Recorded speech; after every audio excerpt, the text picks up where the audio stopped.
কি বলো, এই চশমা চোখে দিলে আমি ভবিষ্যৎ দেখতে পাবো? মালকিন চা।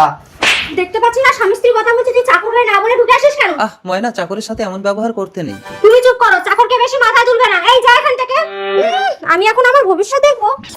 ময়না, আমি তোমার স্বামী। কি হয়েছে? কি দেখলে?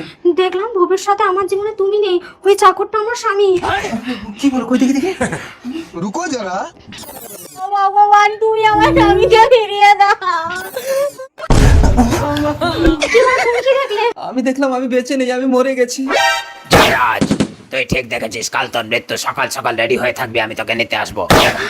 ভগবান, এতদিন আমি তোমায় নিষ্ঠাভাবে পুজো দিয়েছি, তুমি আমার সিঁদুর সিঁদুর রক্ষা করো। ভগবান, আমি থাকতে যমরাজের বাপও তোর স্বামীকে নিয়ে যেতে পারবে না। পরের দিন ভগবান, আজ আমার স্বামীর মৃত্যুদিন, তুমি আমার স্বামীকে বাঁচাও। ময়না, আমি মরিনি।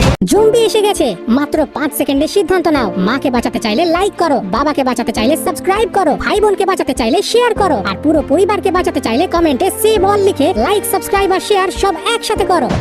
চাকর, তোর এত বড় সাহস, তুই আমার স্বামীর সাথে আমাকে জড়িয়ে ধরিস? আজ আমার স্বামীর মৃত্যুদিন, তাহলে আমার স্বামী কি মারা গেছে? স্বামী, স্বামী। যমরাজ, তোর স্বামীকে আমি তুলে নিয়েছি। ভগবান, তোকে শাখা সিঁদুর কিছুই পরিত্যাগ করতে হবে না, ওটাই তোর স্বামী।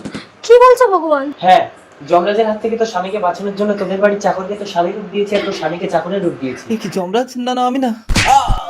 যমরাজ ওই চাকরকে তোর স্বামী ভেবে তুলে নিয়ে গেছে। ভগবান, তুমি আমার স্বামীর রূপ ফিরিয়ে দাও। যমরাজ যে রূপ নিয়ে চলে যায় তাকে আর ফিরিয়ে আনা যায় না।